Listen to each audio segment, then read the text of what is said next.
We are going to show you how to make your social media stories rock. Then I'll show you how to tweet better. Before I mix things together and make new things. It's time for iOS Today! iOS Today comes to you from TWiT's LastPass Studios. Now, you're focused on security, but are your employees? LastPass can ensure they are by making access and authentication seamless, whether employees are working in the office or remotely. Visit lastpass.com/twit to learn more. Podcasts you love. From people you trust. This is TWiT. This episode of iOS Today is brought to you by Mint Mobile. Get your new unlimited wireless plan for just $30 a month and get the plan shipped to your door free. Go to mintmobile.com/iOS.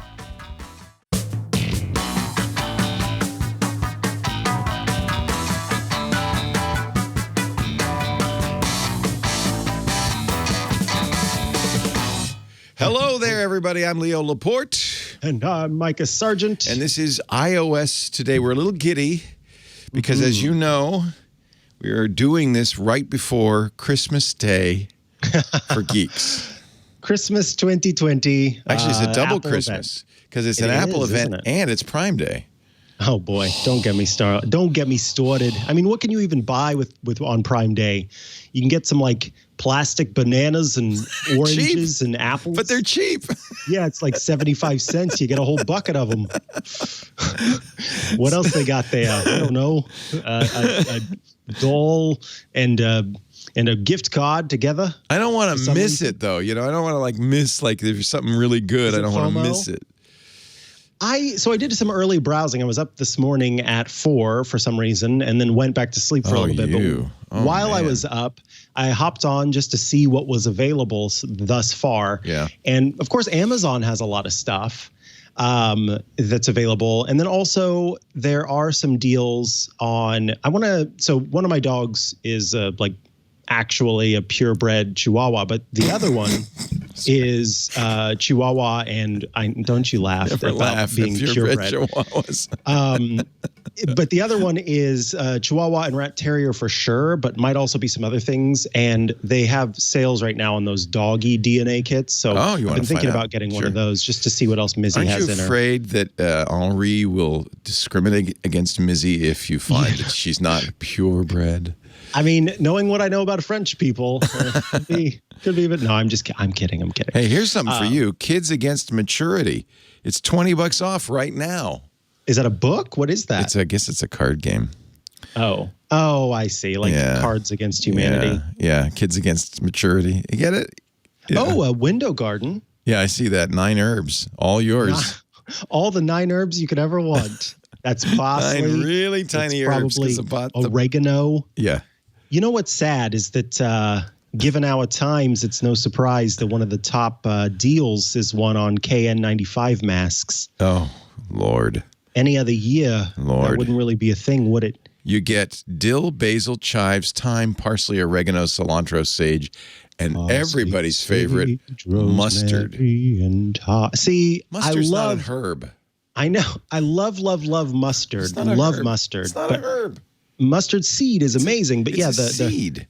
And it is good as a green, as part of a larger greens. Yes, mustard grouping. greens. Yes, but not just a herb on its own. I don't know. I'm gonna get it. Find some. You know, I think that's how they save money. They throw in a little mustard at the end. It's like, oh well, make you think you're getting 9. We're not going to be packing in basil because basil will spoil. So we'll just throw in some mustard. Hey, we're not here to talk Prime Day, although we could. Aren't you glad? This time last year, were you working for iMore, like scurrying around trying to find deals, things like that? This time last year, I was already working at TWiT because I started more than a year ago. This is your anniversary. Well, that was a while ago. That was in July. Oh. July was my anniversary. Have you been here that long? Wow. Yeah, I know. That's amazing. But what are we doing today? Well, let me quickly. I just was going to say I do kind of feel bad for all the folks out there who are having to. I know. Yeah, got the finger. You did it 2 years ago, then, right? No, we didn't used to cover Prime Day. It's this whole new thing. It never used to be a holiday. Was so upset. She was. Because all she's going to be doing for the next 2 days is finding Prime Day deals. God, Amazon just... Thanks a lot, Amazon. It's everywhere, and everybody's just feeding into it. It's strange. You know what I'm looking for, though? Okay, yeah. I am. And this actually ties in a little bit. Ooh. Sorry, I just saw lots of facial masks you can buy. Like a huge pack of them. I am watching carefully for the Aukey, A-U-K-E-Y, 100-watt GAN charger to see if they put that on. It's already a deal. So this is a charger that is not only enough to charge your iPad, you could charge your laptop with it. Yeah, and a 16-inch MacBook Pro could be charged with it. Yeah. I don't understand. So I get it whenever it comes to a battery having different chemical makeup, but what is it that gallium nitride does in terms of, because it's power. So we have a show for you. Okay. Several years ago, I interviewed a guy from a company making gallium nitride technologies, and it was a great triangulation if you go back, and he will explain all to you. Okay. Basically, it's, we call electronics silicon, Silicon Valley and all of that, because silicon is used in creating microprocessors. It's a non-conductor. So semiconductors are doped with silicon to make them, partially conductive so that you can, basically you're making wires, right? It's not conductive here, it's conductive there. Instead of using silicon, they've tried other materials, other substrates, and gallium nitride turns out to have some very interesting properties. It's more efficient. And in fact, ultimately, it might well be used in processors, but it's being used initially in chargers. Eventually, it might be used in things like memory chips and even CPUs to improve performance. Okay. So then they can pump more power into it without it being a danger? Is that the idea? It's a new doping material used to make processors. And because it is so efficient, you can make a small charger. This 100-watt charger is half the size of Apple's laptop charger. Yeah, that thing's huge. Plus, it doesn't get as hot because it's more efficient. It doesn't waste heat. So it's really pretty exciting. Yeah. Yeah, that is cool. Yeah. So anyway, now that we've really gone into Prime Day in great depth, you know what? Now, you tuned in for this. You tuned in for whatever the hell we wanted to whatever we talk about. They didn't know the topic. You didn't know. What is the topic, actually? It's something you're going to help me with. Yeah. So a lot of people, it turns out, are very into different apps that help you publish and post stories online. So that's Instagram stories, Snapchat stories. Slack is going to have stories soon. Everything has some sort of ephemeral day-to-day kind of sharing space where you talk about or show what you're doing in a given day that maybe you don't want to stick around for a longer period of time. Right. And with that comes the question of, how do I want to share that? How exactly am I going to post it? How do I match the aesthetic that I'm after? Everybody's doing stories. Everybody. And apparently. I keep thinking I should be doing stories. And I I've can't. had this thought over and over again. I can't. So tell me why you can't. So actually, no. Tell me, because I think you've used Clips a little bit, and Clips is, of course, the app made by Apple. There's great tools to do this. So beautiful. The idea would be combining, as you said, video, stills, text to make something. How long is a story usually? A minute, a couple minutes? Not longer. Yeah, at the most. Yeah. In fact, there have been some studies done as they were kind of trying to understand what is good for engagement and bad for engagement. And the more little blips you add to your story, the less likely someone is to go through them. Really? Yeah. So you want to keep it between like 3 and 5 at most, and then let somebody get on to the next clips. thing. 3 and 5, individual slides. And how long should the slides be? Well, it depends, because if you're just doing still photos, then you get to kind of change them as soon as you want to. Yeah. They just play automatically. In TV, but with video, we think about this in TV. See, part of the problem is I've been doing this for a long time in television, right? And and actually, I remember vividly sitting in an edit suite with an editor producing pieces for TV, it was painful. And I always thought, no one's ever going to want to do this. This is not, even the pros don't want to do this. Why would people at home want to do it just for fun, for something that disappears after 24 hours? Boy, was I wrong. Yeah, I was wrong. They do want to do it. They want to do it all the time. We had rules, you know, you wouldn't ever, you know, in the early days, you wouldn't leave a still or a thing, a single cut, a single take up for more than 5 seconds. Then it got to 3 seconds. And then thanks to MTV and fast cutting, it got down to 2 seconds. Anything shorter than 2 seconds, I think you're starting in you're entering the subliminal messaging phase, you know, the blips. You don't want to do blip verts. But even 1 second, you know, 1001, that's long enough. I wouldn't get any shorter than that. You have control over these, and I think that's a big thing, is that individuals are going to take control over what they view and how long they view. And if there's something that I want to see for longer, I just hit the back button and watch it for longer. And if there's something I don't want to see, I don't care if you've got it on the screen for 5 seconds. I'm just going to hit next if I'm done looking at it. Now, that's the case in Instagram, where you do kind of have, you can go back and forth. Snapchat too, right?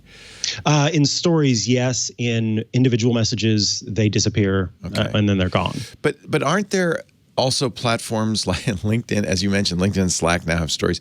They're platforms where you don't have so much control over the story. See, this is, I guess, part of my problem is I'm used to presenting a edited clip, and that's it. That's the piece. Right. And it's you a can't package.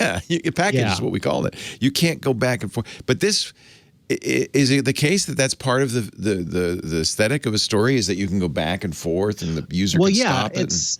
In fact, as we're going to look at some of the apps that kind of show this, the whole point is that you are creating individual. Think of it like a slideshow. This is more akin to a keynote than it is to a package. Okay. It's not video so much as it's, here's a slide. This slide is next. It might have video, but it might be a photo. Next slide, next slide, next slide with text over the top. Now, do you think about, this is the other thing, and this is why I'm handcuffed, because I come from old school. So we always were working for a story arc, a beginning, a middle, and an end, a first act, second act, third act.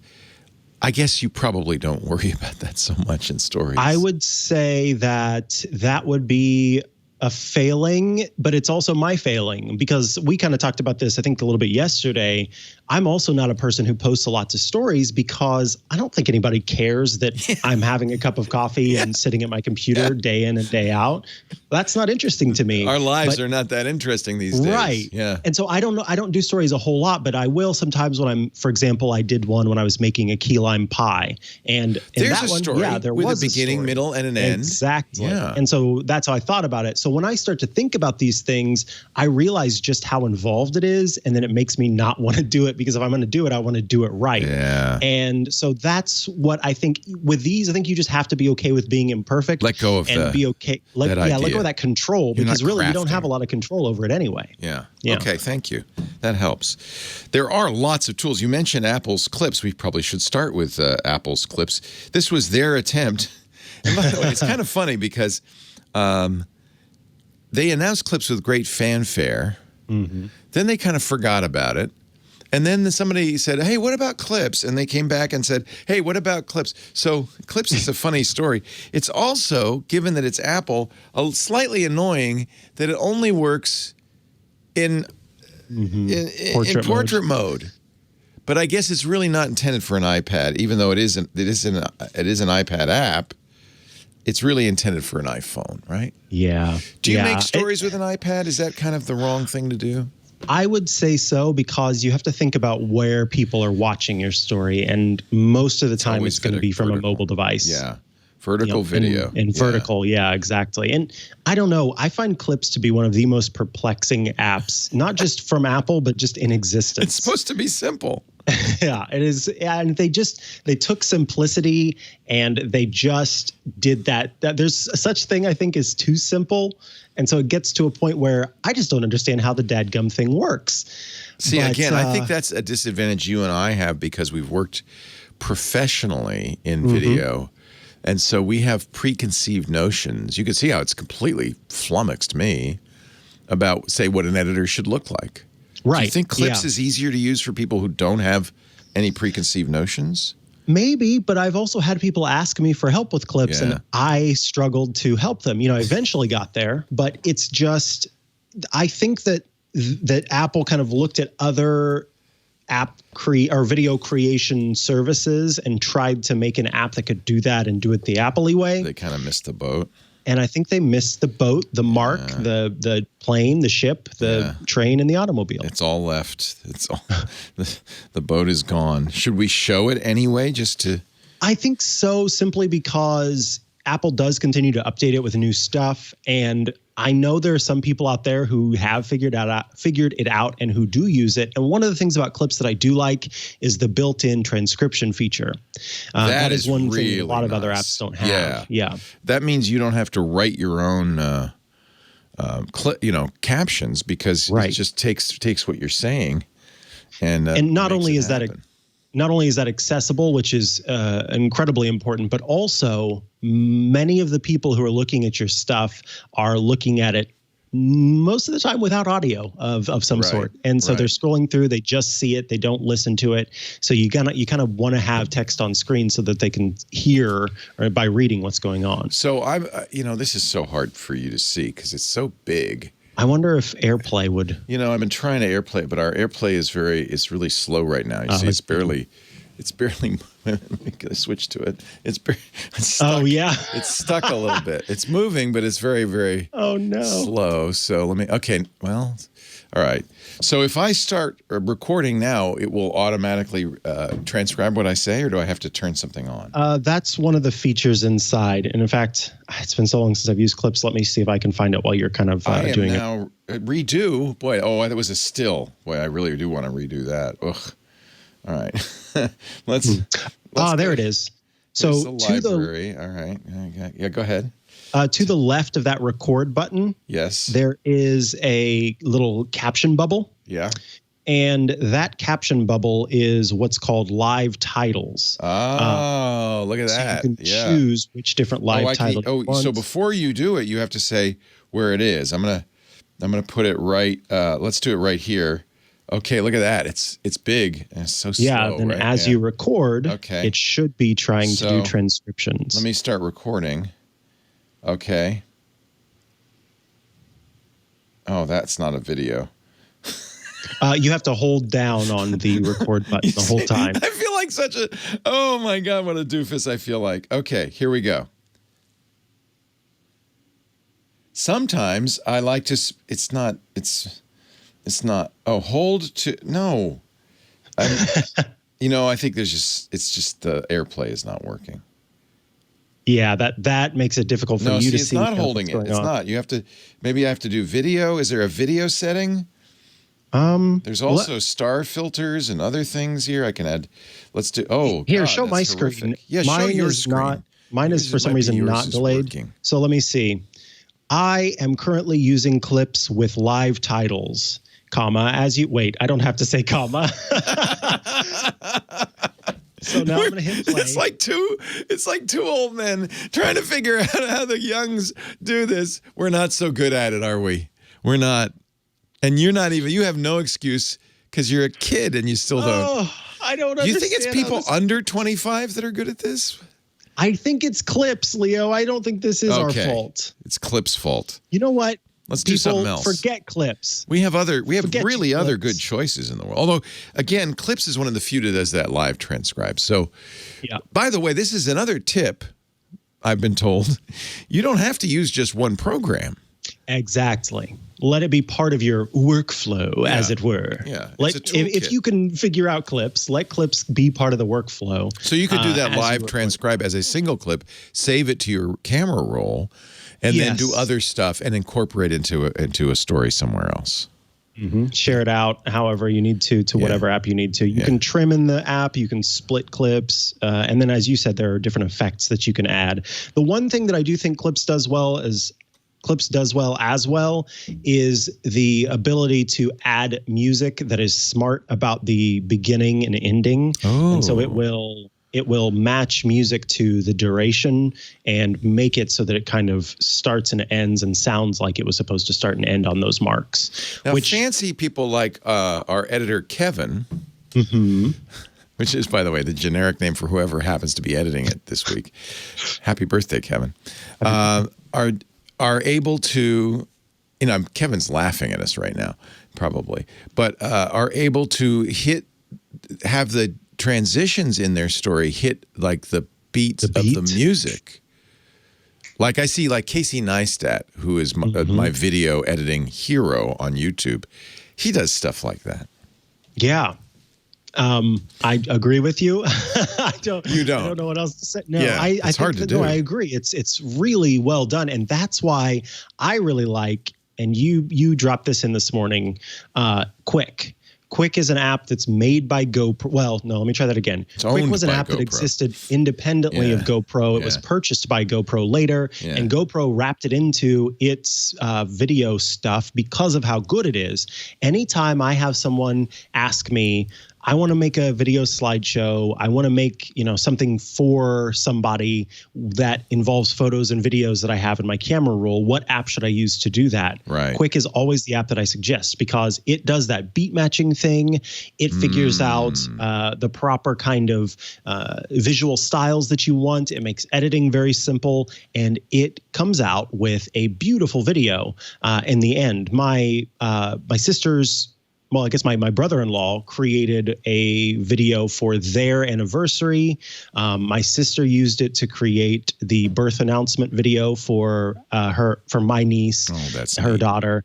My mom has used it before. Basically, everybody in my family is a Quik stan because Quik is so good at what it does. It's a free app now that it's been purchased by GoPro, and I believe it works on both iPad and iPhone. When's the last time? QUIK. Yeah, it works on both iPad and iPhone. In fact, unlike Apple's attempt at a video editor, it even works in landscape mode, which is pretty cool, right? Yeah, which should be a given, but is not always a given. The other thing I like about Quik is, now I just reinstalled it, so it doesn't have any flashbacks for me. But it says every Sunday, it'll create a new flashback from your existing memories, which is, I think, so it actually looks at your photo album, and in the background, it's doing stuff. So I think that's pretty neat. I love that too. Yeah. I've got a few. Do you have some? Because I've got some I guess here. It doesn't go back in time. It just does it maybe because I just installed it this morning. Yes. And so there are some different examples there that show, and you can tap on those, you can edit them as you want, and you can make adjustments to it. But I think that's one of the things that I like about Quik is how quickly you get from creation, from putting something together to creation. It's so easy to do. I'm trying to see, I think I've got a finished story that's very cool. In fact, so a while back, I went on this was back in December, we went to Little River, and afterward, Quik put together a little video. And it's got music and stuff too. Of course, you won't be able to hear it because of our setup here. But this video was created using Quik. There's some video that I shot. And so you can combine stills of photos with video that you shoot. You can adjust how big or small each of the video is. In fact, if I choose edit a copy, you can see that it'll pop open. And the thing that I like about this too is that it works with your with Apple's photo library, meaning that all the photos that are up in the cloud, it can pull them down as needed to put the video together. And so see, I can go through here and find the videos, and there's one there. So let me give you an example, because I just took 3 videos at random. Okay. Wow, this is actually pretty cool. While you were talking, I put 3 videos at random together, and it made a video that actually I would share as a story. So that's pretty good. It calls it, and it even asks me, how do you like your video? I like it. So let me not rate it. So this is called Petaluma Boulevard North Memories. Are you ready? Yes. It probably has music. I don't know. Does it have music? Usually it'll add music. Yeah. All right. Let's see here. Okay. Well, I don't hear any sound. Yes, it shows energy. I don't know why it's not playing. Let's maybe I have to pick some music. Oh, yes. It's supposed to be playing something. Oh, I'm not in the TriCaster. That's why. But it actually picks highlights. It didn't. So this is a 30-second clip. It did the zoom in. It did the guy smiling. Look at that. Now, is it going to always do that at the end? No, you can turn off the watermark at the end. Oh, that's nice. Yeah, so you don't have to have that watermark there. If I would do this, let me see. I'm going to try it on our, let's see if it does it on our, yeah, see, you can see it's only playing a little bit I wonder at a why time. it's. Hey, John, what can we do about our, that's too bad because it's really not doing a very good job of this. I wonder what's wrong with the Apple TV. You want to power cycle the Apple TV? Maybe that's it. Yeah. Okay. He's going to power cycle it. But it did this all kind of without me doing anything. I just picked 3 clips and I tapped highlight and it put music behind it. It actually made it into, even though these 3 clips are completely unrelated, it made it into, and it did a soft dissolve. Oh yeah. It went from fire to fire. And this is one clip. And it did a push in and push out. Nice. Yeah, so it's taking little bits of the clip. This is a 30-second clip, but it's taking little bits of it. It's doing the zoom in and out. It got the guy's face smiling.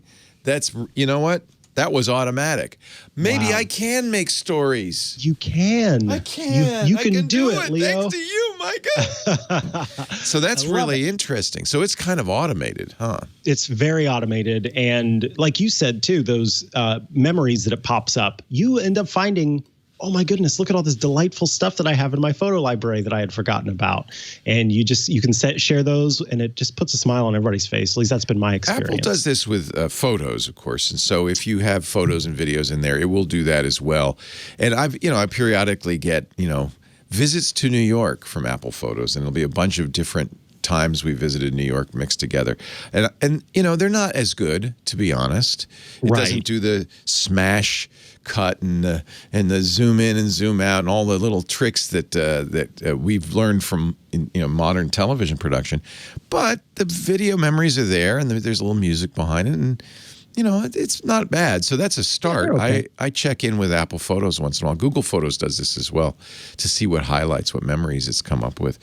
Not anything I would share, probably.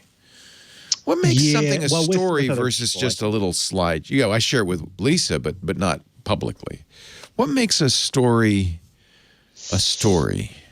Is it the text? I think what makes a story is narcissism. No, I'm kidding. I think you're right, actually. And you'd think we'd be really good at that. Yeah. Well, being that we are personalities, one would think that we would be good at it. But yeah, I just don't think anybody cares about what's happening in my Me day. Neither. Isn't that weird? I don't care what's happening in my day. Maybe because we do this for a living. I wonder. I do wonder that sometimes. We get that itch scratched. Yep. And also, I just don't want to be, as the kids say, extremely online all the time. Well, that's the other thing that happens is after you do that for a while, you go, oh, that wasn't a good idea. I want a separation. I want privacy. Yeah, I want some part of who and what and how to be not in any kind of visible place, I think. Yeah, exactly. But I don't know, because again, there are sometimes, in fact, I think just last night on Instagram, I posted a story. Oh, no, that was for iOS today. So that doesn't count. Was it just the other day then that I posted a story on Instagram that was just kind of a funny thing? And so every once in a while, it's like, oh, I think that people might care about this. But the key lime pie recipe, of course, was a fun one. And then I've started collecting app caps from time to time. So I'll post those on Instagram. I'll tell you what Lisa told me, because I talked about this with my wife yesterday. She's very good at stories and all this stuff. And she said cats. And dogs. Or dogs. She said cats, if it's got a cat in it, it's good. It's online. Yeah. And I realized that almost all her stories are, in fact, about cats. In your case, I guess that's true. You could do Henri and Mizzy, and people like animal things. Yeah. And I don't know. I mean, when I go, so I can go on Instagram and I can see that most of the stories that are posted there, it's people kind of just talking about their day. Somebody is taking a photo in a mask and saying, I'm going to work, and then there's somebody else who's just posted a photo of the new rug that they got. Okay. So everybody kind of does different things. It's a place it's another social media place, I think. Yeah. But the good thing about it is it doesn't stick around forever. What is this app that you found called Muse Mage? What's this all about? Oh, are you not familiar with that? Oh, good. I'm found not something familiar with Muse Mage. Found something that you didn't know about. Musemage is not free, alas. $3.99. Pardon me? $3.99. $3.99. Well, that's not a bad price. I think there might be a subscription involved as well.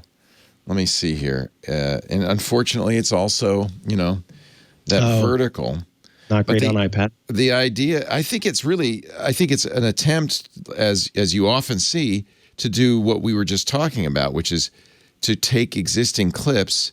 Here's a coffee on the percolator. Maybe I could do a little percolator story. Look at that. There's coffee. You can't see it, can you? There's coffee percolating. I guess I could turn it around. Look at all of the settings. Okay, this is neat. Okay, I can even do like fisheye with the existing camera, right? This is just all different.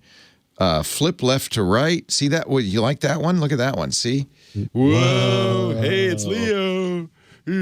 So there's, I have pop. I have rain. That looked like the Obama Hope poster. Oh, yeah, you're right. It was kind of a graphic. Here's raindrops on windows. That's neat. And here's snow. It's cold. So this would be useful. There's a spotlight for making individual clips. Mm-hmm. Here's the pop. Whoa, again. Flood looked very cool. You like Flood? Yeah, where is that? This one. Yeah. Oh, it's getting a little. The water is raising in the studio here. So if you just don't mind, we can finish this up. Oh God! See, that's fun, isn't it? Yeah, that's so there's a ton of these. Kind of, I guess these are filters, right? Effects, but they're live. Right. So that's what's cool.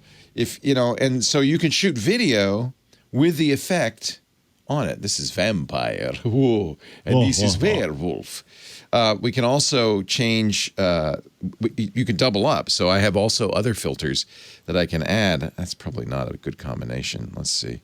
How about with rain? I can add different, effects. Oh, coloring in addition, filters.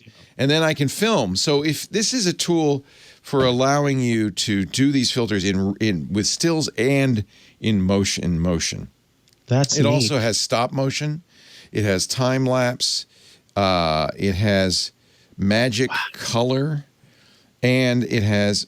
So tap the color I'd like to replace. I'm going to replace blue. There's a lot of it. Okay. And then what do I do here after that? It says double tap. Oh, double to tap? Select the color. Oh, did I not? Yeah.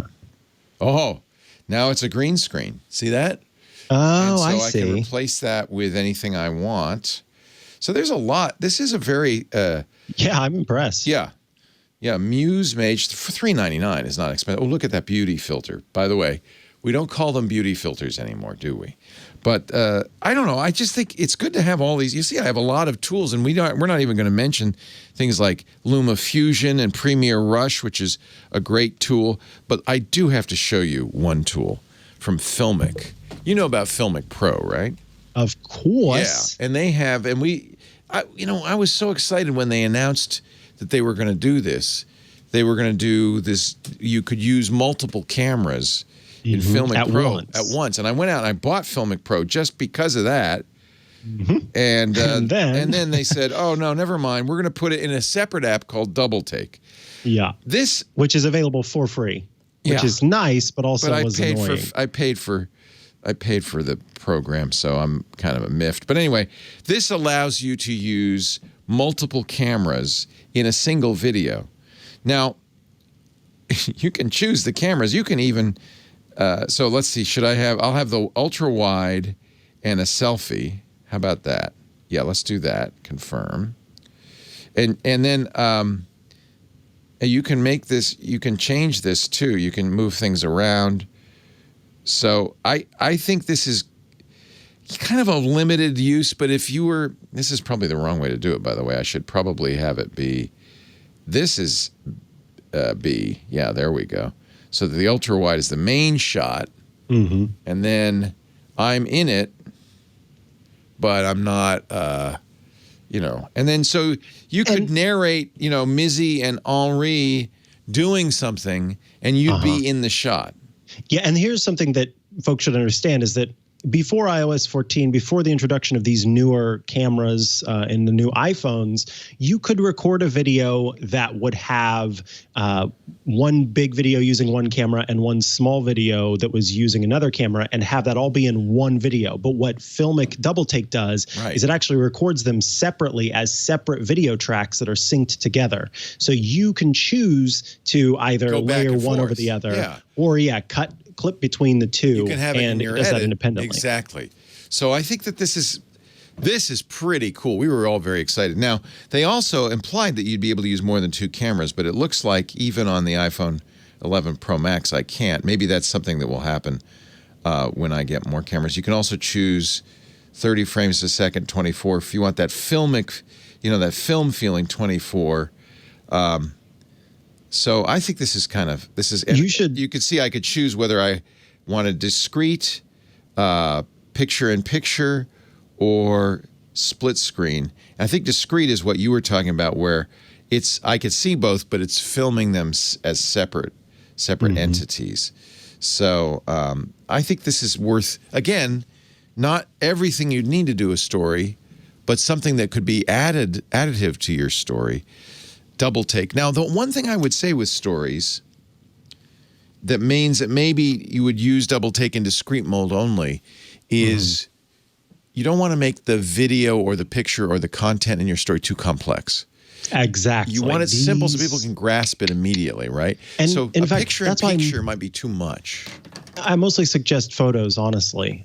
Stills. If not just stills, using GIFs as the most sort of interactive or moving parts of your story. If you do use video, use it more for the motion than for the storytelling. In other words, don't have a long clip. So it's fun if you have a lot of stills that some of them move is cool, right? Yes. Yeah. I think that's fair. Yeah, for sure. Yeah. But actually having them kind of tell the story, I think, is different. We should note too that DoubleTake. Let the story tell the story, not your clip. Correct. Not any individual clip. The storytelling happens in the choice of clips and the text and all that. I'm sorry. Go ahead about DoubleTake.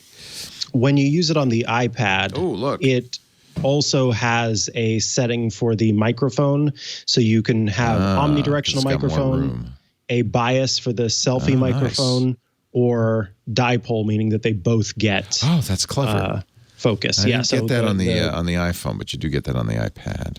Correct. Yeah, neat. All right, let's take a quick break, and then we'll come back with some apps that are going to help you actually craft your story before you drop that bad boy on Snapchat, Instagram, etc. Yeah, because so now you've captured it. You've got the content. Maybe you've chosen the images, but you might want to do a little extra to make it just more a little appealing. bit of arrangement and some photo finishes before you actually take it to your app. Adding the polish next. Right now, though, I'd like to talk a little bit about this little doohickey. This is my iPhone SE. What a great device this is. And now I'm thinking when the Mini comes out, if it comes out today, this might be a really great choice because I like having a little small phone. And I got it from Mint Mobile, and I got such a deal. You got to check this out. Mint Mobile. We've talked about Mint Mobile before. Mint Mobile is the other carrier, the ultimate carrier. It makes it a lot easier now to break up with your old high-priced carrier and go to Mint Mobile, the first company to sell premium wireless service online only. That's how they save. They don't have stores. They do have Ryan Reynolds, but he owns it, so he probably comes cheap. Mint Mobile is introducing their unlimited plan now. This is very exciting. Unlimited. So in the past, in fact, what I have on this iPhone SE is I have the $25 a month plan, which gives me unlimited nationwide talk and text, plus 12 gigabytes a month. But what if I want more? What if I'm worried I might exceed that? For $5 more, $30 a month, I get unlimited everything. 30 Now, let that sink in. Compare that to your existing Verizon or T-Mobile or AT&T plan. I'm paying for the same thing on T-Mobile. I'm paying $90. This is a third of the cost. And by the way, it's on T-Mobile's network. So I'm not giving up anything. I'm just giving up $60 a month that I don't have to spend. How much is your soon-to-be ex wireless provider charging you? I guarantee it's more than $30 a month. For people that hate their phone bill and are ready to cut ties with those big wireless companies that don't care about you, Mint Mobile offers their premium unlimited plan, just $30 a month. When this plan expires on this, I'm going to that. That's such a good deal. I know, 30 for everything. Amazing. I should go for everything. By going online only, eliminating the traditional costs of retail, Mint Mobile pass significant savings along to you. All plans, I should emphasize this, come with unlimited talk and text, plus high-speed data delivered on the nation's largest 5G network. So if you have a T-Mobile 5G compatible phone, it'll work great. They have a little checker right there on the Mint Mobile site so you can see how your phone will work with Mint Mobile. You can bring it along, keep the same phone number, keep your existing contacts. Mint Mobile also sells phones like the iPhone SE, $15 a month for the SE. So phone plus unlimited, I'm still half what I was paying T-Mobile for just service. And if you're not 100% satisfied, Mint Mobile has you covered with their 7-day money-back guarantee. Break up with big wireless. Switch to Mint Mobile's premium unlimited data plan, $30 a month. And by the way, a lot of companies will charge you to send you the SIM. They don't even charge you for that. So go to mintmobile.com/iOS. That's important you do that because that tells them you saw it here. mintmobile.com/iOS. They've got a little phone checker. You can check your existing phone to see if it works. It'll work with any iPhone. So if you get a new iPhone today, Mint Mobile it up. Get the unlocked version and Mint Mobile it up, baby. That's my new. Mint Mobile it up, baby. I give that to you, Ryan, if you want it. Mint Mobile it up to get your new unlimited wireless plan for just $30 a month and get that SIM card shipped to your door for free. Mintmobile.com/iOS. Cut your unlimited wireless bill to $30 a month. I got to say it again because it's almost hard and unbelievable. We used to, for a long time, we were going, if you search around on the big guys' sites, you're going to find these special deals. And it was like $30 a month, but you get 2 gigabytes of data a month, things like that. Forget it. You don't have to do that anymore. You don't have to search. You don't have to look at the fine print. Just go to mintmobile.com/iOS. Get unlimited nationwide talk, text, and data on the nation's largest 5G network, $30 a month, all in. That's it. $30 a month. I don't know why everybody's not doing it. In fact, maybe everybody is. If you're not, mintmobile.com/iOS. All the cool kids are doing it. Mint Mobile it up. Mint Mobile it up. All right. All right. Now you need to help me polish up these crappy stories that I've made. Well, we are going to do just that. Please. And this starts with a little app called, I need to make sure I'm not going to sneeze here. I feel a sneeze coming on. Hi, Kevin. I feel a... Now, wait a minute. Quit. Tape video it. It'll be great for your story. Oh, my gosh. Yeah, you're right. Selfie it. Get that Filmic Pro going. You could show your sneeze and the dog's reactions to it. That would be good. A hit. Let me go grab my dog really quick. The first one that I want to tell you about is Unfold. Unfold is an app that lets you that helps you polish up your stories. In fact, it is an app brought to you by Squarespace. Oh, nice. So I started creating one, and I believe it existed before Squarespace, and I think Squarespace bought it. But it's available for free with an in-app purchase. The in-app purchase gets you some more of these templates and things like that. Yeah. But I started creating one this morning for iOS today. Just this has nothing to do with iOS today, but instead is just an example of it. So there is this great little pack. By the way, pack. I think that is the day that you and I unboxed our iPhone 11s. Yes, it is. Yes. And this photo was taken by Aunt Pruitt. Yes. And see these little frames. So it says vote? Yeah, so this was just so that I could show you an example. Oh, okay, I like that. Vote. Yeah. Yeah, so I'll hit the plus sign at the bottom. Okay. And you can see that there are different types of templates available. Nice. So this one's called Classico 1, Classico 2, Classico 3, Classico 4. But the one that I chose was vote. And then you can scroll through and you can choose one. So one, for example. This is something I'm starting to see a lot of stories, people showing themselves putting their ballot in the mail. That kind Absolutely. of thing. So maybe I'll make a little vote one. That would be fun. That'd be a good story. Would be a fantastic story. So normally I would put that there, but I don't have a photo with that yet. So I'm just going to put this one here. Vote for this guy. Yeah, exactly. Vote for Mikah. And this has all sorts of options. So I've chosen the background that I wanted. Now I can tap on the photo, and in the top left I can hit the little effects button to add a filter.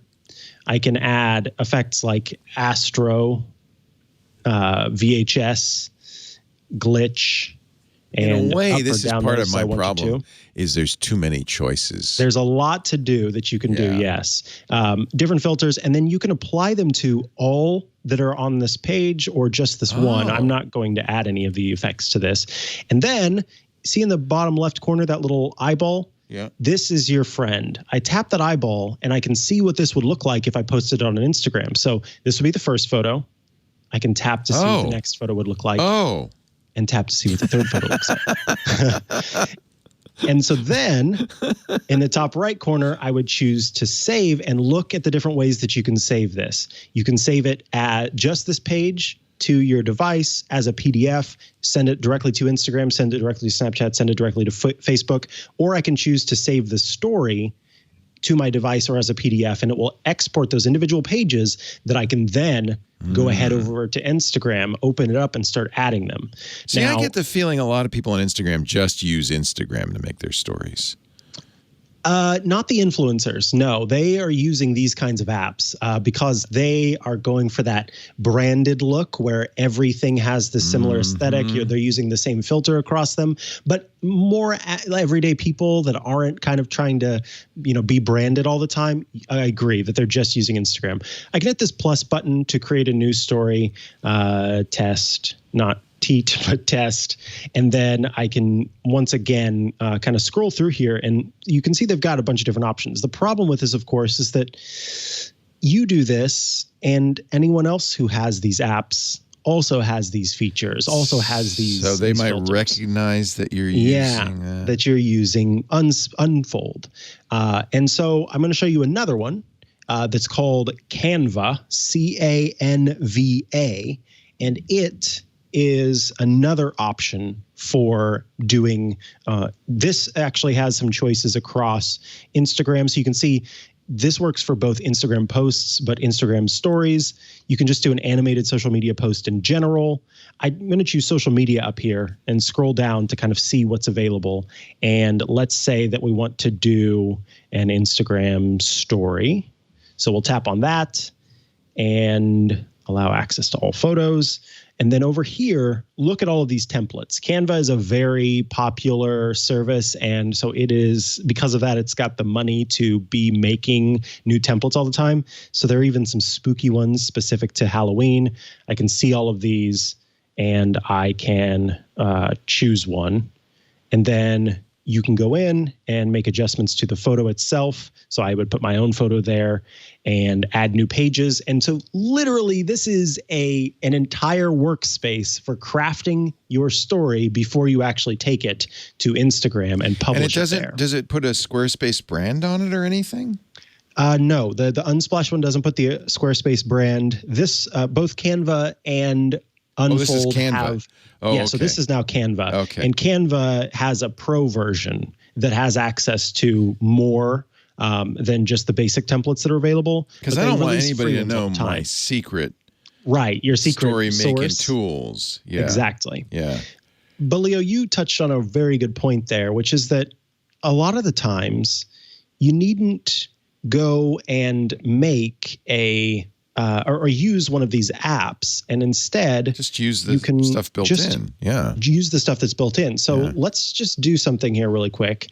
This is the Instagram story. I can tap and hold to take video, or I can just tap it once to take a photo. So I'll do that. Yes, that looks great. Not really, but now that the photo is taken, I can swipe to change the filter that's on it. That's how we can start. So I choose a filter that I like, Jakarta, we'll say. And then up in the top right, these are all the tools that you have available. The one in the top left there on the right side is the download button. So that would just save this photo to your Photos app.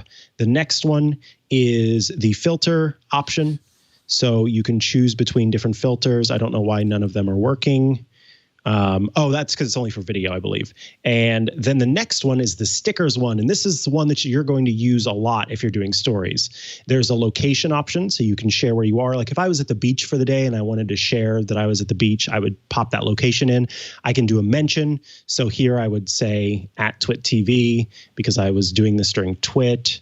And then I can add a hashtag. I can request, aka suggest donations to different groups. So when you choose the donation one, you search for a group that you want to have people donate to, and then they can use the Instagram app to do that. GIFs, music you can add, and this is all music that they have permission to use. The time, you can set up a poll, so you could say, do you I see people doing that. Mini iPhone. If you want that feature, you have to do that in Instagram. You could import a clip though that you'd made in Unfold, say, and then add that feature to it in Instagram, right? Yeah, and that's what most people are doing. They're adding these effects after the fact. Okay.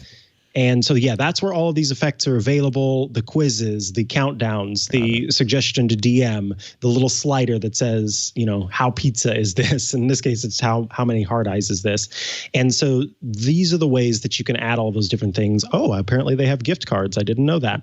But can I have a gift card that gifts me? I don't know if that works. Give me money.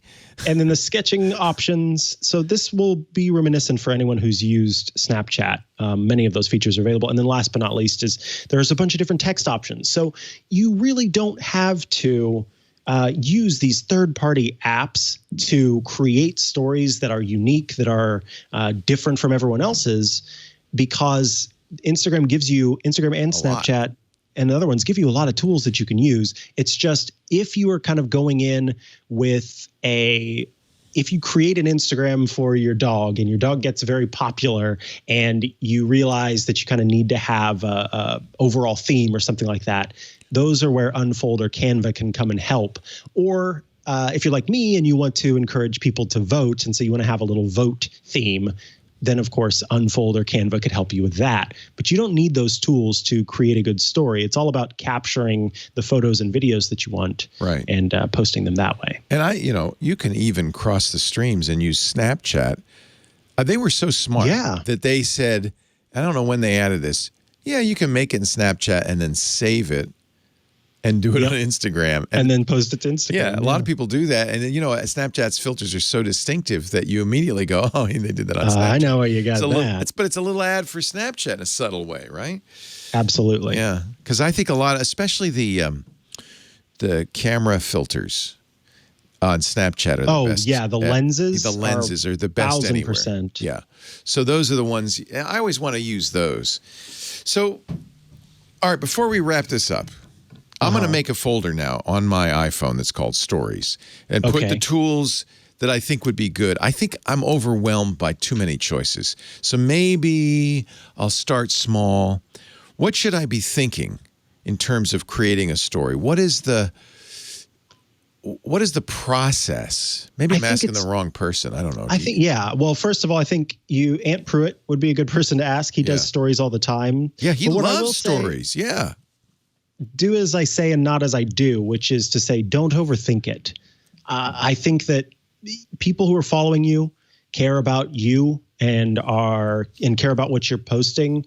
And so if you spend all of your time overthinking it, then you're probably putting more thought into it than anyone is. And I think that's the other thing, is that not only don't overthink it, but don't overvalue it, because most of the time someone's just going boop, boop, boop, boop, and they've already moved on. So if you're spending hours trying to craft the perfect Instagram story and you're not an influencer, aka someone like getting paid to do this specific thing, you're probably just wasting your time and investing a level of energy into something that doesn't need that level of energy invested in it. Well, and by the way, I asked Ant this because I said, if I do a story on Instagram, doesn't it just disappear after 24 hours? That makes it the worst, because now I put all this effort into this thing and it's gone. He said, no, don't use that stories feature. Use, I think it was clips. There's another feature in Instagram that doesn't go away. Highlights.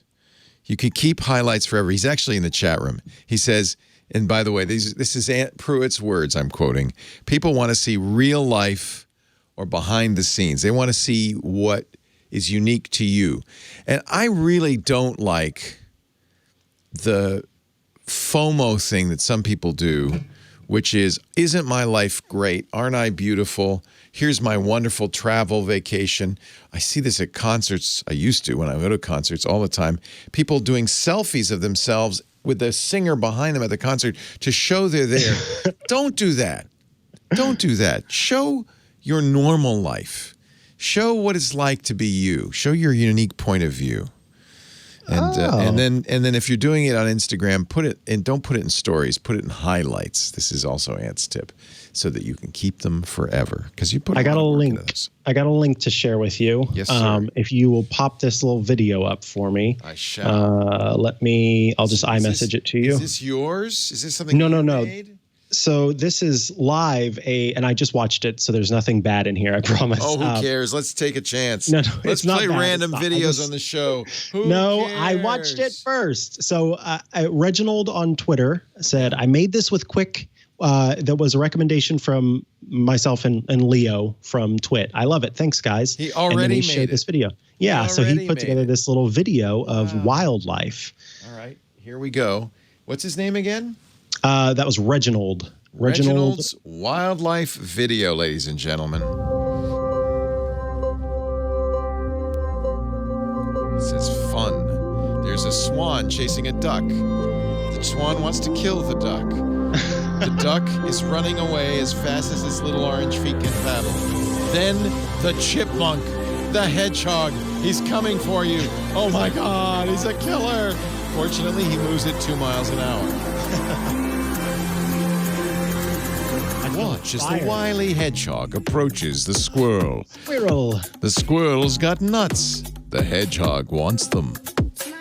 This is cute, and I like the music. E. Lewis. Now, are you allowed, do you use a variety of music?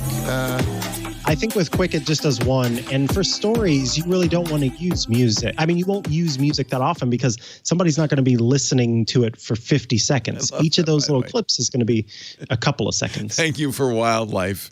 And if you don't mind, I'm going to add a David Attenborough narration to it, and then we'll ship it out. Okay? Yes. And then it'll be perfect. Then it'll be mwah. Notice, by the way, the playback is on the GoPro website. So you share this with GoPro. And that has GoPro branding, but the clip itself did not. And so you can, I guess, turn that off in Quik, which I think Quik is maybe what I want to use. Maybe I'll just use Quik. It seems like the easiest. Yeah. I think that's going to do it for us for stories this week, folks. Go out, make, create, and as Ant says, I know there's the word dominate in there somewhere. Do those things, post your stories, make it rock, and don't overthink it. Up next, we have the news. It's time for news. Yes, I'm keeping things short this week. Of course, first with the news is the kind of lineup of what we can expect from the Apple event that's going to be taking place. We are 36 minutes away from what we expect will be 4 new iPhones, a mini, a iPhone 12, an iPhone 12 Pro, and iPhone 12 Pro Max. If the rumors are correct, you won't be able to order the mini or the Max this week. You'll have to wait till next month. But the iPhone 12 and 12 Pro will be available supposedly for pre-order at the end of this week for shipping next Friday, a week from Friday. And then hopefully we'll get the date of the iPad, the release of that as well. The new iPad. The iPad that was already announced. You mean they announced the Air, but they didn't make it available? Correct. They just said sometime in October. Dang you, Apple. Yeah. We also expect a new, inexpensive, possibly $100 HomePod Mini. Possibly AirPod Studios, which will be over-the-ear headphones. I notice the Apple Store took down all the Beats stuff yesterday. Yeah, it's interesting. Are we going to just go all Apple branded now? That's what I'm thinking. Last week we reported they had taken all third-party headphones out of the Apple retail stores. Now online, there's nothing. So I suspect and something. In fact, the store is completely down right now, too. Right. That's normal. And then last is a new Apple TV is apparently going to be announced. So we'll see what all that involves. But it's seeming like we're going to see more ultra-wideband chips and things, which has me excited. I'm so excited about this. I've been talking about the ultra-wideband chip since its introduction and listening to people who messed with UWB and who know about UWB. And so I'm jazzed. There's a lot to it. And it would really help if they would announce tags, Apple tags as well. It would help. We have no idea if they're going to. Now, by the time you hear this, and you're either going, wow, you guys really knew what was going to happen, or you guys were so full of it. And that's the fun of doing news half an hour before an Apple announcement. What else do you have? So Apple has been kind of running the press gamut. They've been on a bunch of different podcasts, and they have done some interviews. And one of those interviews that I think is worth checking out, people should check into, is an interview at Engadget, where Apple's VP of Platform Architecture, Tim Millett, talks about the A14 Bionic Chip. The A14 Bionic Chip is the one that's going to be in the new iPad Air that has been announced but is not yet available.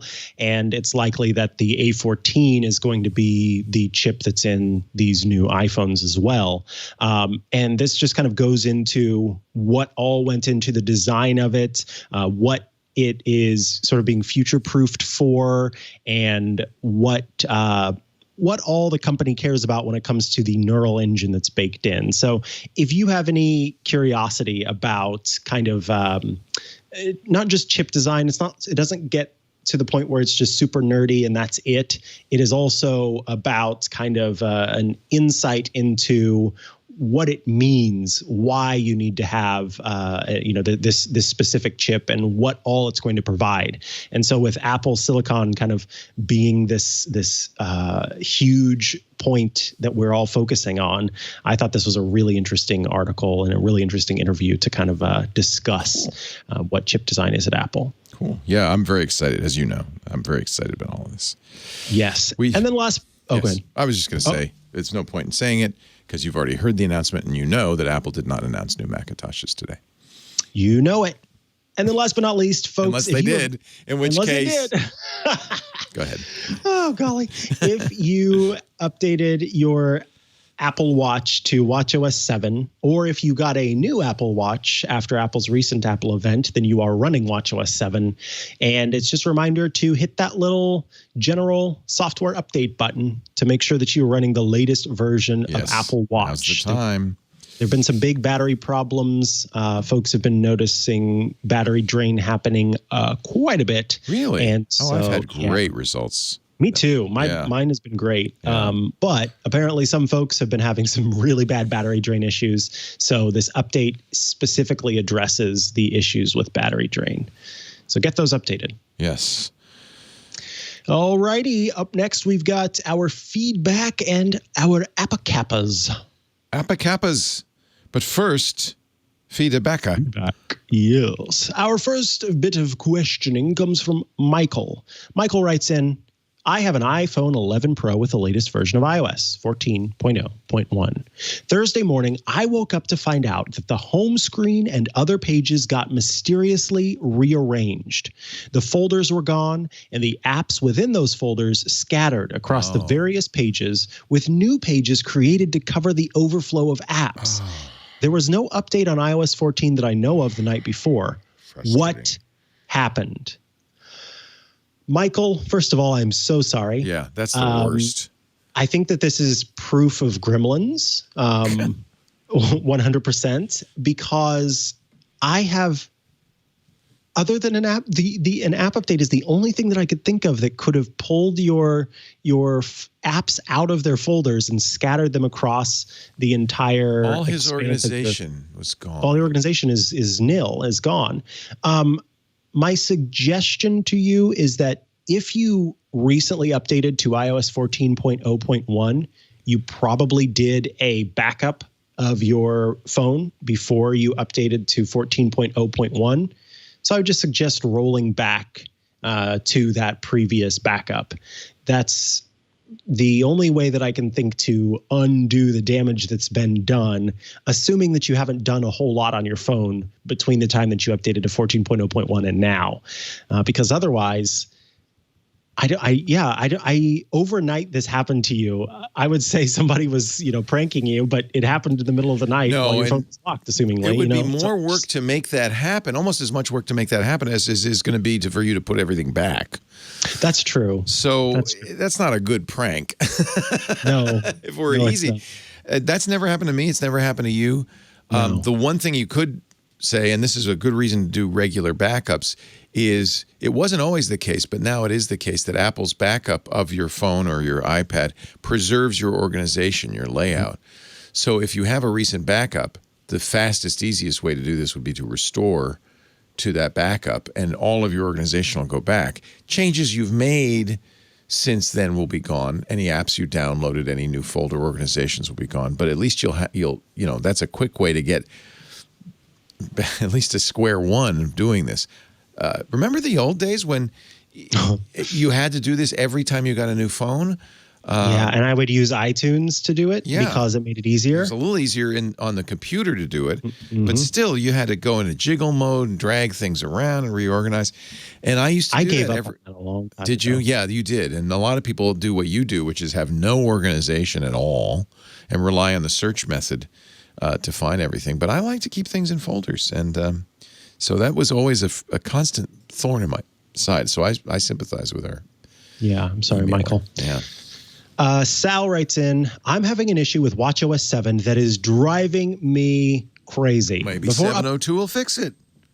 Before updating, when I was playing music or listening to a podcast, I could press the crown and get right to the media player or downcast. Oh. Now, even though I see the media player under the time, when I press the crown, it goes to the app list. I'm having the same behavior with texts. It really is frustrating and time-consuming to have to pull up the app each time. Well, I've got some good news for you, Sal. There is a setting in the Watch app for iOS that will help you out with this. And I'm trying to remember now where it is. So we're going to launch the Watch app on our iPhones, and we are going to go down and choose General. And then we are going to scroll down and choose Wake Screen. And then at the top of Wake Screen, you'll see three options: Wake on Wrist Raise, Wake on Crown Rotation, and Auto Launch Audio Apps. Oh. Make sure that Auto Launch Audio Apps is turned on. That will pull up that audio app automatically when the screen wakes.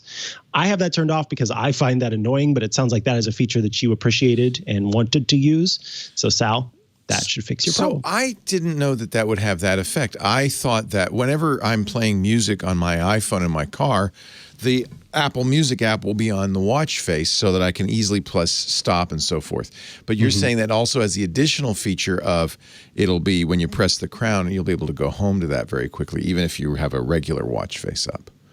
Correct. Yeah. Okay. Basically, yeah, that's the. Yeah, because I turn it off week. too, and I'll tell you why. When it comes up, I often accidentally pause the music with my cuff or whatever. Yeah. And I turned it off because I didn't want, when I was looking at my watch while listening to an audiobook, it would pull up Audible, and I almost never was trying to make a control with Audible. I just wanted to see what was on my watch. So, Sal, I hope that helps you. And if there's any battery drain, remember to update.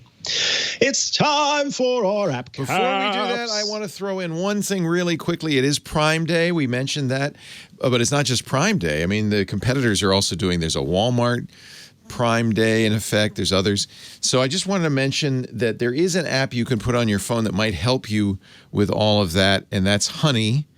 And that way you can, there's a great Amazon app called Camel that you can use to check prices on Amazon, but that goes on the browser on your desktop or your iPad. It's an extension. I don't even know if it works on the iPad.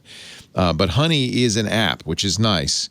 There's an extension, but there's no Camel app, but you can put Honey on your phone so you can see, at least if you're looking at a Prime deal, whether at Walmart or Amazon, what comparable deals for the same product would be like. They search over 500 stores.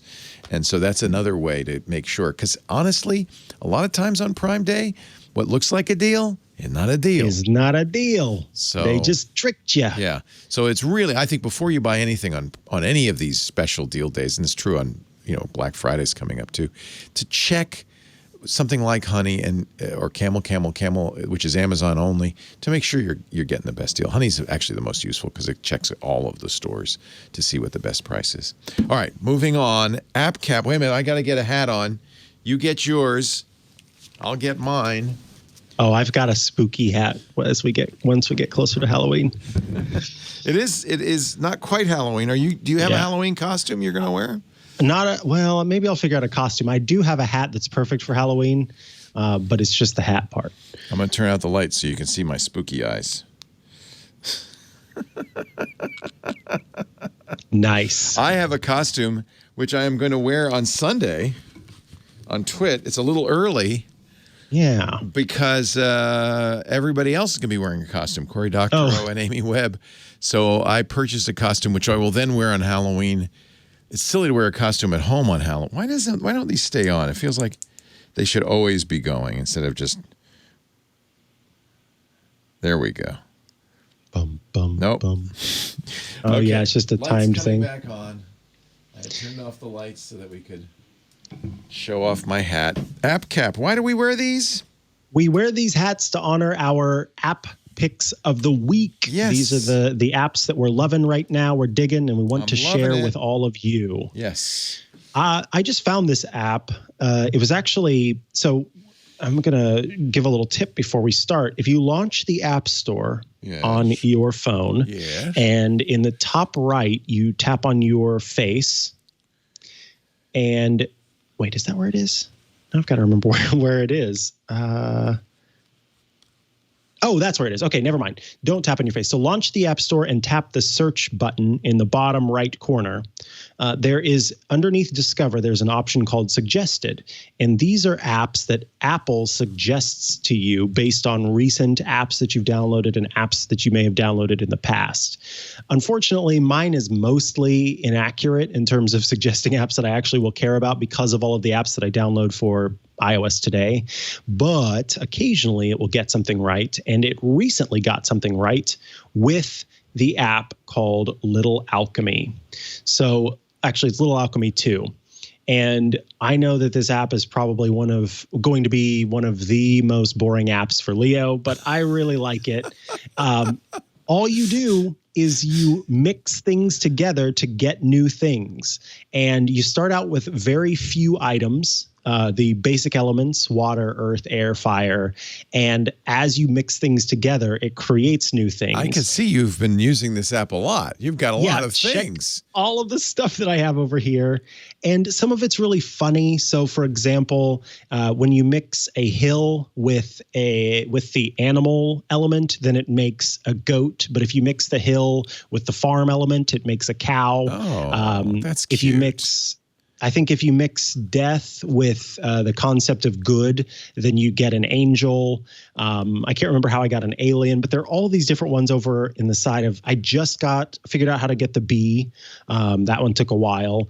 And there are concepts like big and small. So I think when I did bird and then I mixed it with big, it made an ostrich. And you can take an egg and mix it with heat and it made a chicken.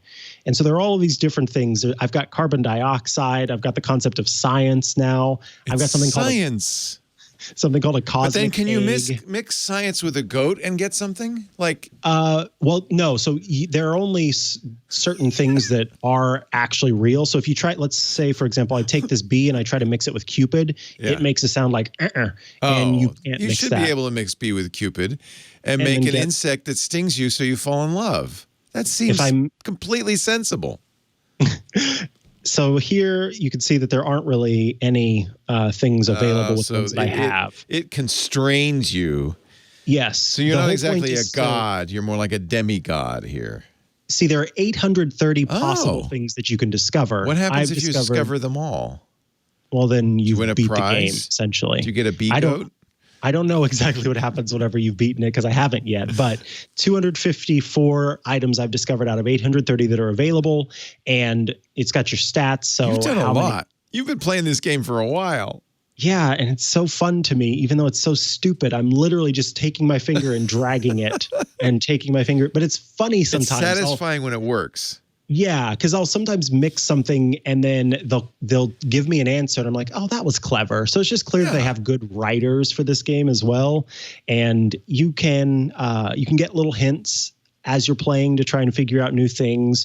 And as you go, you just add more and more and more. And the whole point is exactly to get all 830 items discovered. And some of these items, as you're playing, like it is the final form. It is the last time that you'll ever see that. So, for example, I took pollen and mixed it with sickness, and it came up with allergy. And allergy is a final item. There's nothing else. You can't mix allergy with anything else and get something new. And so it'll start to kind of cross off things as you've gone. So atomic bomb is a final item. Aurora was a final item. Black hole is a final item. The camel was a final item, which is when I took sand and mixed it with livestock. It came up with the camel. Oh, brilliant. Yeah, so there's just a bunch of fun little things. It's just a game about discovery and mixing two items together. And what's so fun is that, of course, you discover a thing, and then that thing can be discovered with so much more. And one of the best things is once you get human, which I'm not going to give it away about how you make a human, but once you've made a human, humans can interact with a whole lot of these items. So it just boop, boop, boop, boop, boop, spreads out from there. You can just create so much. So you started with just earth, air, fire, and water. And you built everything up from that. From that, wow. Yeah. We're mixing those ones together. That sounds like fun, actually. I'm going to have to try it. What's the name of it? Little Alchemy 2. This is the second version of the app. It looks like they have additional party packs you can buy to make more things. Yeah, so it's available for free to download. The in-app purchase, I think it's $3.99, and it buys you what's called the Myths and Monsters pack. So then you can add like Cthulhu and some different gods and deities and things like that you wouldn't normally have. But you can get so much out of it just playing with the free items. But over time, they add more and more mixtures that you can kind of add to the whole pack. So yeah, Little Alchemy 2 for a fun little, just kind of, playing around while you're doing other things app, drag and drop, simple, but kind of hilarious as you're playing along. I love it. What about you? My app Cap is a new way to use Twitter. Now, I know a lot of people in our audience, too, don't use Twitter. So I completely understand. Although I have to say, at least having a read-only Twitter account is useful. Twitter, I have mixed feelings about it. It really is designed to encourage people to do drive-by outrage, right? If you're not upset. And actually, somebody said this, I think it was in The Social Dilemma on Netflix, that all social media really prospers when you're outraged, when you're upset. That's the most sticky thing, is high emotion. And so they all kind of promote this kind of outrage, which is maybe why we're in this pickle that we're in, where everybody's upset at everybody else for the most minor things. Having said that, that's my disclaimer. That's what Twitter is good for. Twitter is also useful just to keep an eye on what's going on.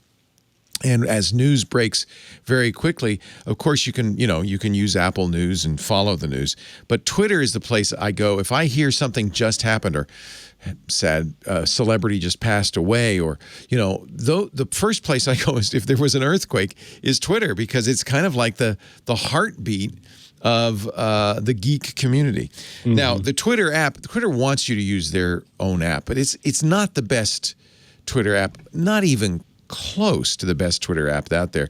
Among other things, it shows you ads and other stuff you may not want. It also, doesn't let you have the kind of control you'd want. There's a brand new iOS app for Twitter that I think is possibly the best Twitter app ever made, and there have been a number of them. It's called Aviary, and one thing I really like about it is because it's new, its developer has been updated. You'll get an update every few days now for Aviary. There's new features all the time. So a couple of things about Aviary. It looks a little bit like TweetDeck. I don't know if you've ever used TweetDeck, but it has columns. And by the way, I can get rid of this feed column, and if I can remember how, I'm not sure I can remember how, but there's a way to get rid of this menu column and just focus on feed. There it is. There's the left arrow. This is, oh my goodness, this is TweetDeck on the iPad. Yeah, I love this. But it's not quite because I'll show you. For instance, I'm looking at a tweet here. I can get more information about the tweet in this third column. Here's mentions for me, but boy, it is completely controllable. You, of course, have direct messages. You can look at your profile directly, and it just adds a column to do all of this. But the thing I really like best about it is it supports lists very well. So the lists I've created are here, and the lists I've subscribed to are here. And this is one of the tips I give people if you want to use Twitter kind of and not make it be an outrage engine, but just be useful news. For instance, there's a list Jeff Jarvis created with COVID experts. Now that's a column, which makes it very, very useful if it doesn't have anything else on Twitter. Or let's say I want my top 25 tech reporters. Here they are. It is just that topic in that column. Now, of course, I have other columns, and I can change what these other columns are. So I could say maybe make that my feed column, and then have this secondary column be lists, that kind of thing. You could see we could put trending there as well. So as things trend, in fact, people are talking about the Apple event. This makes it very easy. I do that this is one of the ways I use Twitter all the time is to, oops, I didn't want to tweet, is to follow events as they're happening. So I'm looking at the Apple event hashtag in the trends, and that will stay open for me, which is really, really, really handy. In fact, it will auto refresh too, which is another thing TweetDeck does. That's really great. There are lots of settings. In fact, right now I have it set for light mode, but it has complete control over how it looks. Not only can you change the app tint, so let's make the highlights be purple. I can choose to override the theme with a high contrast background, high contrast text. I can say I always want it to be in dark mode, like that. There's also, this is new, they just added this. Let's go back to light mode because it's a little easier to see on the air. They just added something called campsite mode, which I really like. It's a warm tint of your choosing for relaxed evening browsing. So I'm just going to make it a little orangey. So it's a little bit, it's kind of like the night filter. It's just a little easier to read late at night. That might be one of the things you do with Twitter is read it late at night. You have complete control of the text size. You have complete control over the icon of the app. That's a new thing that a lot of apps are starting to do. It has gestures.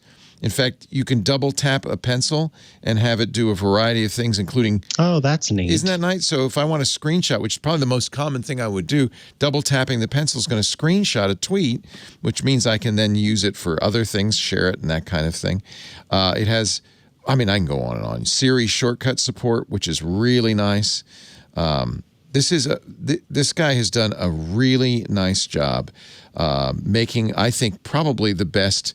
And that's a tough one because there are a lot of good iOS Twitter clients, but, including some of the classics like Twitterific and Tapbot and so forth.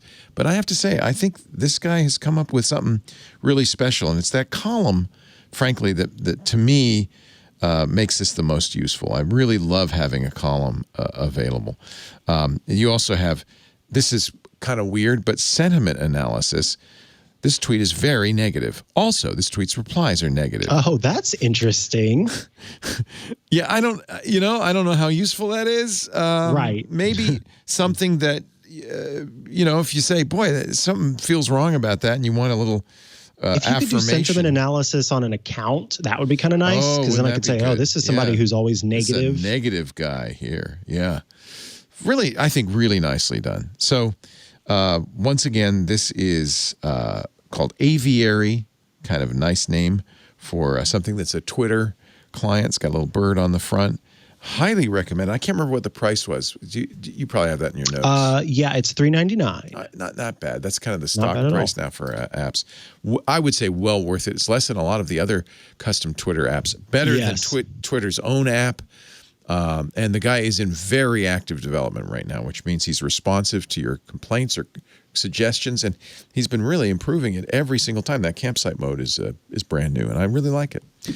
Aviary, our app cap for today. We got to go because 10 minutes away from a big Apple event, ladies and gentlemen. That is Mikah, Sargent. I'm Leo Laporte. We do iOS Today each and every Tuesday. Normally, we're doing a little late today, early today because of the Apple event.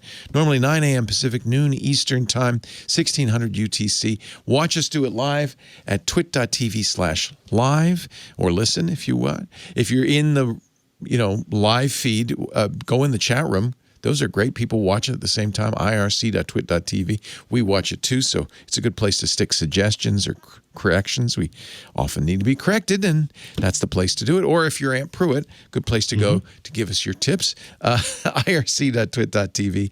After the fact, you might want to check out our live or on-demand feeds. We do that for everything we do. That's why it's a podcast, right? That's available at our website, twit.tv/iOS. Of course, there's a YouTube channel for all the shows. The main Twit channel, youtube.com/twit. You can find each show from that main channel. But the best thing to do, because it is a podcast, is get a podcast client. Support podcasts. Find your favorite podcasts. But please, if you would, include iOS Today in that list. Subscribe, and that way you'll get it automatically the minute it's available. If people want to give us some feedback or get a question answered, how do they do that, Mikah? You just send an email to iostoday@twit.tv, video, audio, or text. We appreciate your questions and love to answer them. So thank you. Thank you all for listening, and we'll see you next time on iOS Today. Want more Twit? Well, check out Smart Tech Today. It's at twit.tv/STT. It's the show where Matthew Casanelli and I cover everything there is to know about smart tech. It's automation, it's connected devices, it's smart home, it's all those goodies and so much more. We get the news, we get the latest devices, we do reviews, everything. You gotta check it out, twit.tv/STT for Smart Tech Today.